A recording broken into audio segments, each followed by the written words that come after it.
बिस्मिल्लाहिर्रहमानिर्रहीम। My name is Mohammad Aqib.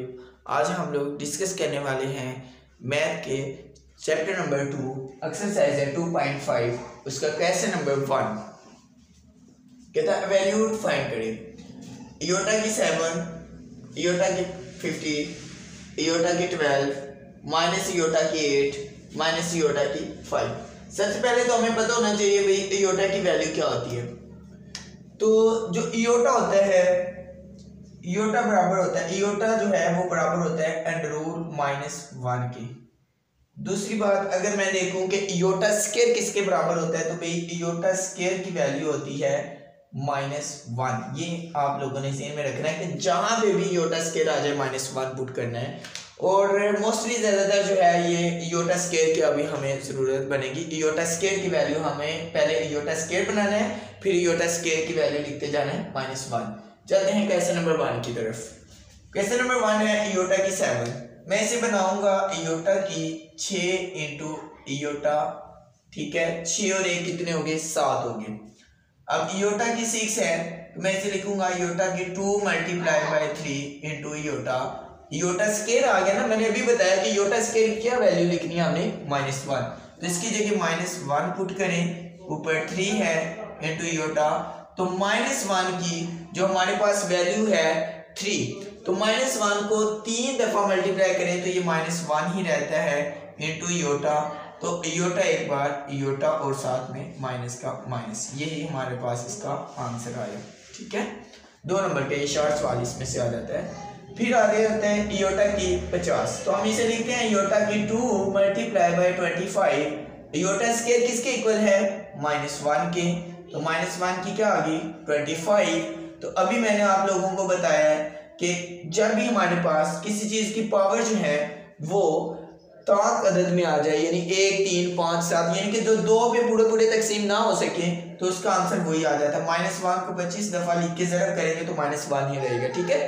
अगर यहाँ पे कोई ऐसा अदद होता है जो 2 पे तकसीम हो जाता हो तो फिर हमने इसे प्लस में लिखना है, ठीक है। ये मेरे पास आ गया इसका आंसर। फिर उसके बाद आगे थर्ड वाले पार्ट की तरफ आ जाए। इयोटा की 12 है, हम इसे लिखते हैं इयोटा की 2 × 6। तो इयोटा स्क्वायर किसके बराबर है, -1। तो ये 6 वैसे का वैसे आ गया। अब देखिए ये जुफ्त है ना, 2 पे तकसीम हो जाता है, तो हमारे पास ये 1 जो है वो किस में चला गया, प्लस में आ गया इसका आंसर, ठीक है। उसके बाद आगे आ जाए, ये माइनस की भी 8 है और इयोटा की पावर भी 8 है। देखो माइनस के साथ कुछ नहीं है तो आप लोग इसके साथ 1 लिख लिए, ठीक है। -1 की 8। अभी मैंने आप लोगों को बात बताई है कि जो पावर जो है 2 पे तकसीम हो जाएगी हम लोग उसे प्लस में लिख सकते हैं। -1 को फिर हम लोग +1 लिख सकते हैं। इधर इयोटा की 8 है, मैं इसे लिखने लगा हूँ इयोटा की 2 × 4, 1 × इयोटा स्क्वायर की वैल्यू है -1, ये 4 वैसे का वैसे, तो 1 -1 की 4, ये भी जुफ्त है। अभी मैंने बताया कि 2 पे जो तकसीम हो जाएगा हम लोग इसे प्लस में लिख देंगे, तो -1 की जगह हम लोग इसे +1 लिखेंगे, तो 1 × 1 आंसर 1 आ गया हमारे पास, ठीक है। आगे आ जाए, सेम इसी तरह से ये है -5 और इयोटा की 5, ठीक है। इसको लिखेंगे, इसके साथ कुछ नहीं है तो 1 है। अभी ये 5 जो है वो 2 पे तकसीम नहीं होता तो फिर हम लोग इसे -1 लिख देते हैं ऐसे ही। इयोटा की 5 ऐसे मैं लिखने लगा हूँ इयोटा की 2 × 2, 2 × 2 = 4 और 1 इयोटा कितने हो गए, 4 और 1 5।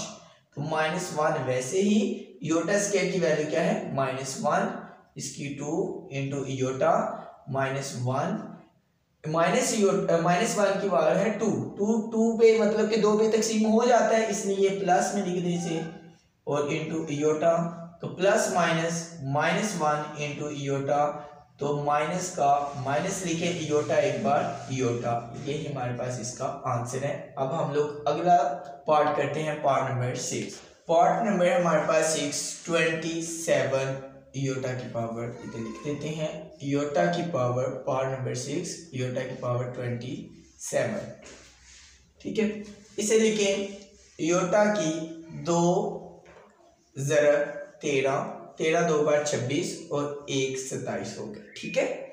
अब इयोटा स्क्वायर बनाना था मुझे, इयोटा स्क्वायर की वैल्यू क्या है, -1, ये 13 ऊपर वैसे का वैसे इंटू इयोटा, ये देखिए 13 जो है वो 2 पे तकसीम नहीं होता पूरा पूरा, तो हम लोग इसे -1 लिख देते हैं, मल्टीप्लाई बाय योटा, तो माइनस योटा एक बार योटा हमारे पास इसका आंसर आ गया। ठीक है, अब हम लोग चलते हैं नेक्स्ट क्वेश्चन की तरफ जी। तो क्वेश्चन नंबर 2 है राइट द कॉन्जुगेट। हमने यहाँ पे कॉन्जुगेट लिखनी है। ठीक है, कॉन्जुगेट पहले कंसेप्ट क्लियर कर ले।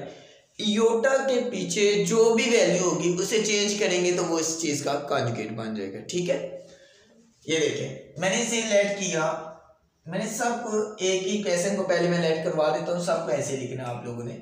लेट किया, मेरे पास इसे मैं बोलता हूँ कि ये z इक्वल 2 + 3 योटा, तो z के ऊपर ऐसे बार लिख देने, इसका मतलब है इसका कॉन्जुगेट लिया हमने, तो 2 योटा के पीछे जो अलामत है उसे चेंज कर दे, प्लस था मैंने -3 योटा, ये इसका कॉन्जुगेट आ गया। ठीक हो गया, अब इसे भी वैसे लिखें, z = 3 - 5 योटा, तो z का कॉन्जुगेट लेंगे तो क्या आएगा 3 + 5 योटा। ठीक हो गया, अगले क्वेश्चन में आ जाए, z = इसके साथ जो है वो हमारे पास रियल नंबर कोई नहीं है, तो मैं इसे मेंशन कर देता हूँ 0 - योटा, तो z का कॉन्जुगेट लिख लें, तो इसका कॉन्जुगेट लिखेंगे हम लोग प्लस योटा लिख लें या 0 + योटा लिख लें, एक ही बात है, 0 + योटा भी लिख सकते हैं आप लोग। ठीक है, उसके बाद आगे क्वेश्चन नंबर 4 की तरफ आ जाएं, तो z = -3 + 4 योटा, तो इसका कॉन्जुगेट ले लें,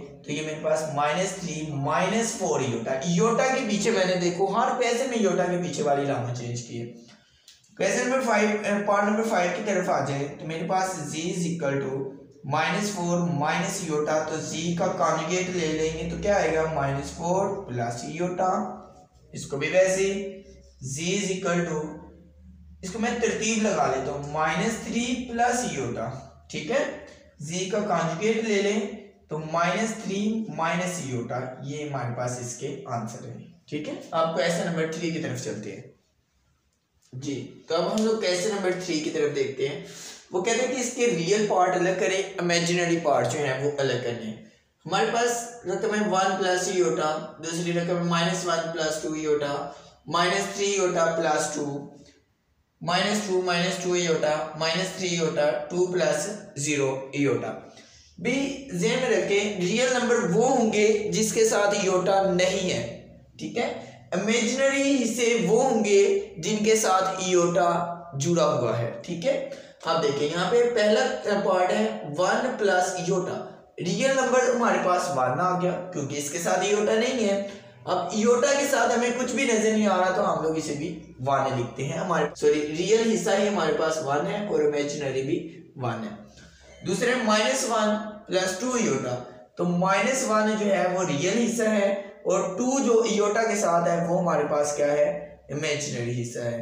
फिर -3 हमारे पास रियल नंबर है, सॉरी यहाँ पे रियल नंबर, ये देखें यहाँ पे योटा लगा हुआ है तो ये -3 जो है वो हमारे पास आ गया इसका इमेजिनरी, और ये जो 2 है जिसके साथ योटा नहीं ये रियल है हमारे पास। ठीक है, अब -2 इसके साथ योटा नहीं है, फिर ये रियल में लिखे -2 और इमेजिनरी क्या होगा -2 क्योंकि इसके साथ भी योटा लगा हुआ है।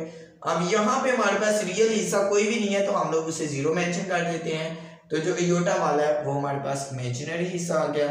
यहाँ पे 2 रियल नंबर है और यहाँ पे हमारे पास 0 क्या है, इमेजिनरी हिस्सा है। ठीक है, अब आ जाए क्वेश्चन नंबर 4 की तरफ। कहता है find the value of x and y। हमने x और y की वैल्यू फाइंड करनी है जबकि हमारे पास ये अगर हमें वैल्यू देखी हो x + योटा y + 1 = 4 - 3 योटा। ठीक है, योटा वाले योटा के इक्वल कर दें, जो विदाउट योटा है उनको आपस में इक्वल कर दें। मेरे पास x के साथ योटा नहीं है, x लिखूंगा, +1 है इसकी साइड पे, = इधर 4 के साथ योटा है नहीं है तो 4 के इक्वल कर दें। दूसरी तरफ आ जाए, योटा y = -3 योटा। ठीक है, योटा योटा से खत्म हो गया, ये y = -3 इसका आंसर आ गया हमारे पास। ठीक है, अब x है = 4, 1 उधर जाके माइनस का हुआ तो x की वैल्यू क्या आ गई 3। ये थी मेरे पास x का आंसर और ये था y का आंसर, और ये इंपॉर्टेंट क्वेश्चन है, 2 नंबर का शॉर्ट क्वेश्चन आ जाता है। अल्लाह हाफिज, मिलते हैं नेक्स्ट एक्सरसाइज में।